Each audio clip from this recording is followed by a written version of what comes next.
안녕하세요. 오늘 여러분과 함께 나눌 내용은 트라이밸리 장로교회 허성영 목사님의 듣고 깨달으라 란 설교 말씀입니다. 마태복음 15장 1절에서 20절까지를 다루고 있습니다. 혹시 그 얘기 들어보셨어요? 벽에 덕테이프로 그냥 탁 붙여놓은 바나나가 600만 달러 넘게 팔렸다는 내용이요. 네, 목사님께서 예시로 들었던 카탈라운 작품 말씀하시는 거죠. 맞아요. 그리고 또 그 그림 있잖아요. 그 낙찰되자마자 바로 막 그림이 아래로 내려가면서 막 파쇄되었던 거. 아, 경매시장에서 104만 파운드에 낙찰되었다는 풍선을 든 소녀라는 뱅크시 작품요. 네. 이게 뭐랄까 그 예술의 본질인가? 아니면 그냥 가격이나 현상에 대한 관심인가? 좀 생각하게 만들더라고요. 네, 그렇죠. 정말 흥미로운 사례인데 이게 어떻게 보면 본질보다는 그 겉모습이나 가격표에 더 집중하는 세태를 보여주는 것 같기도 합니다. 오늘 우리가 살펴볼 마태복음 15장 설교 말씀도 바로 이런 문제를 다루고 있습니다. 연결이 되는군요. 네, 겉으로 보이는 전통, 규칙, 이런 것들과 그 안에 담긴 어떤 진실한 마음, 이 둘 사이에서 무엇이 정말 중요한지 이런 질문을 던지는 거죠. 흥미롭네요. 그럼 오늘 이 설교 영상을 통해서 예수님 시대 그 바리새인들 또 서기관들의 모습 그리고 그게 오늘 우리에게 말하는 메시지는 뭔지 좀 자세히 살펴보겠습니다. 네, 설교는 그 바리새인들이 예수님 제자들이 손을 씻지 않고 떡을 먹는다고 비난하는 장면부터 시작합니다. 아, 그 유명한 장면이죠. 네, 그들은 이른바 장로들의 전통이라고 하는 사람이 만든 규율을 굉장히 중요하게 여겼거든요. 네. 그런데 예수님은 오히려 그들의 논리를 좀 뒤집으시는 것 같았어요. 너희는 어찌하여 너희 전통으로 하나님의 계명을 범하느냐? 이렇게 물으시잖아요. 맞습니다. 특히 목사님께서 그 고르반 제도에 대해서 언급하셨는데요. 부모님께 마땅히 드려야 할 것을 이거 하나님께 드렸습니다 라고 말만 하면 그 의무를 다 피할 수 있게 만든 거예요. 네. 어떻게 보면 좀 편법 같은 느낌도 들고요. 네, 그렇죠. 예수님은 바로 그런 위선을 지적하셨습니다. 내 부모를 공경하라는 하나님의 분명한 계명이 있었는데 사람들이 만든 전통으로 그걸 그냥 무력화시키는 거죠.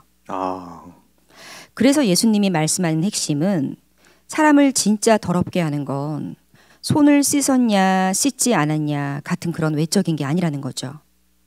마음에서 나오는 악한 생각들, 살인, 간음, 도둑질, 거짓 증언, 비방 이런 내적인 것들이 사람을 더럽힌다는 거죠.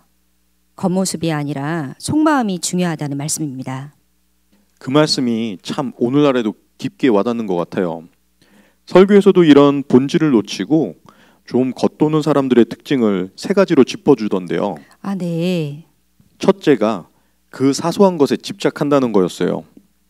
예수님이 막 기적을 행하시는 그런 놀라운 순간에도 바리새인들은 제자들이 손 씻는 규정을 어겼는지 안 어겼는지 여기에만 매달렸다는 거죠. 맞습니다. 정말 중요한 걸 보지 못하고 지엽적인 문제에만 에너지를 쏟는 거죠. 그럼 왜 그랬을까요? 글쎄요. 그게 바로 두 번째 특징인 위선과 연결이 되는 것 같아요. 위선. 네, 자기 눈 속에 있는 큰 들보는 보지 못하면서 남의 눈에 있는 작은 티끌만 빼내려고 하는 거죠. 내로남불 같은 거군요. 어떻게 보면 그렇죠. 그런 태도가 결국 본질을 보지 못하게 만드는 큰 원인이 되는 거고요. 네, 맞아요. 목사님께서도 누가복음 6장 42절 말씀을 인용하면서 이 점을 강조하셨는데요. 너는 내 눈 속에 있는 들보를 보지 못하면서 어찌하여 형제에게 말하기를 형제여 나로 내 눈 속에 있는 티를 빼게 하라 할 수 있느냐. 외식하는 자여 먼저 내 눈 속에서 들보를 빼라. 그 후에야 내가 밝히 보고 형제의 눈 속에 있는 티를 빼리라. 네, 정말 와닿는 말씀이네요. 목사님께서는 결국 자기 성찰은 없이 남의 작은 흠만 계속 지적하는 태도를 금하고 누군가를 만날 때마다 이 말씀을 마음에 깊이 새기라고 하셨어요. 은혜를 누리지 못하는 사람들의 세 번째 특징도 좀 비슷한 맥락인 것 같더라고요. 하나님의 말씀보다 다른 것을 중요하게 여긴다는 겁니다. 그러니까 그 핵심 가치보다 다른 것들, 뭐 전통이라든지 자기만의 고정관념, 이런 걸 더 중요하게 여기는 태도요. 네, 맞습니다. 목사님 본인이 어릴 때 경험을 이야기하시던데요. 주일에는 돈 쓰면 안 된다는 그런 전통 때문에 막 친구들이랑 아이스크림도 못 사 먹고 죄책감 느끼고 그랬다고 하셨거든요. 아, 네. 그런 경험들 누구에게나 있을 수 있죠. 네. 그러면서 사랑이라든지 친구와의 교제 같은 더 중요한 가치를 놓치고 그냥 형식에 얽매여 있던 걸 지적하시더라고요.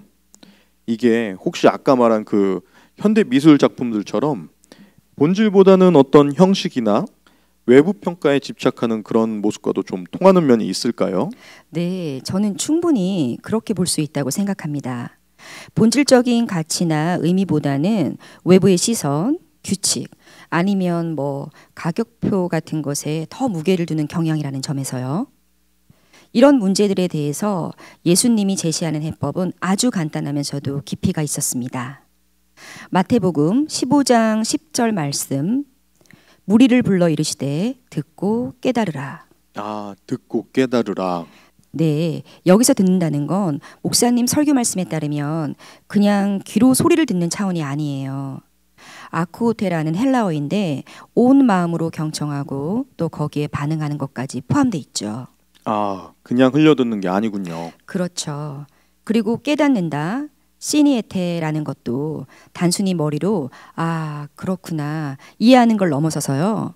그 말씀의 의미를 계속 곱씹고 내 삶에 어떻게 적용할지 고민하고 씨름하는 과정 전체를 의미한다고 합니다. 아, 그렇군요. 그냥 듣고 아는 데서 그치는 게 아니라 정말 삶으로 살아내기 위해서 진지하게 고민하고 받아들이라는 그런 요청이네요. 맞습니다. 요즘은 정보가 넘쳐나지만 정작 깊이 생각하기는 쉽지 않은 시대인 것 같아요. 그래서 이번 메시지가 더 마음에 와닿고 중요한 것 같습니다. 맞아요. 정말 그래요. 설교에서는 이렇게 듣고 깨닫는 말씀의 힘을 여러 예시를 통해서 보여줍니다. 사도 바울 같은 경우 에베소에서 막 놀라운 기적들이 일어나고 있었거든요. 그런데도 말씀 가르친 일을 멈추지 않았어요. 맞아요. 그랬었죠. 그 결과 사람들은 자신이 사용하던 마술책들을 다 불태우고 말씀에 더 집중하게 되었죠. 베드로도 마찬가지였어요. 밤새도록 물고기를 한 마리도 잡지 못했지만 결국 예수님의 말씀에 귀 기울이게 되었죠. 네. 그런데 예수님께서 그물을 오른편에 던지라 하시자 베드로는 예전에 들었던 그 말씀을 떠올리고 깨달음을 얻어 순종했어요. 그 결과 엄청나게 많은 물고기를 잡게 되었었죠. 그렇죠. 그 말씀에 순종했을 때의 결과가 달라졌죠. 네. 그러니까 어떤 기적이나 현상 자체에만 의존하는 게 아니라 내면에서 듣고 깨달은 그 말씀이 실제 변화를 이끌어낸다는 거죠. 그래서 그 설교에서 나온 비유가 참 인상 깊었어요. 계란이 스스로 깨고 나오면 병아리가 되지만 남이 깨면 프라이가 된다. 아, 그 말씀요. 저도 참 와닿더라고요. 외부의 힘이 아니라 내부로부터의 변화가 진짜 생명이고 성장이라는 의미겠죠? 정확합니다. 결국 외부의 어떤 규칙이나 다른 사람의 시선에 나를 맞추는 게 중요한 게 아니라 하나님의 말씀이나 어떤 소중한 가치가 내 안에서 먼저 역사해서 나 스스로를 변화하고 성장하는 그 생명력이 중요하다는 메시지죠. 오늘 저희가 마태복음 15장 설교를 통해서 이 겉모습이나 형식적인 전통 그 너머에 있는 마음의 중심, 그리고 말씀을 정말 깊이 듣고 깨닫는 것이 얼마나 중요한지를 다시 한번 생각해 봤습니다. 네. 처음에 이야기 나눴던 그 바나나 작품이나 파쇄된 뱅크시 그림처럼 우리도 어쩌면 본질을 좀 잊어버리고 현상이나 형식에만 집중하기 쉬운 것 같다는 생각도 들고요. 그렇죠. 그래서 이 설교는 우리 각자에게 좀 질문을 던지는 것 같습니다. 혹시 나도 모르게 사소한 규칙이나 전통에 얽매여서 더 큰 가치를 놓치고 있지는 않은지, 네. 또 남의 작은 잘못은 크게 보면서 정작 내 안의 큰 문제는 외면하고 있지는 않은지, 혹은 하나님의 말씀이라는 진리보다 내 익숙한 생각이나 습관을 더 중요하게 여기고 있지는 않은지 한번 돌아보게 만드는 거죠. 네, 정말 돌아볼 부분들이 많네요. 마지막으로 이 질문을 여러분께 한번 던져보고 싶습니다. 이번 한 주 여러분의 삶에서 외부의 시선이나 규칙에 맞추려는 모습보다는 내면에서부터 우러나오는 어떤 소중한 가치나 깨달음을 통해서 스스로를 깨트리고 성장하며 변화시킬 수 있는 부분은 무엇일지 한번 깊이 생각해 보시면 어떨까요?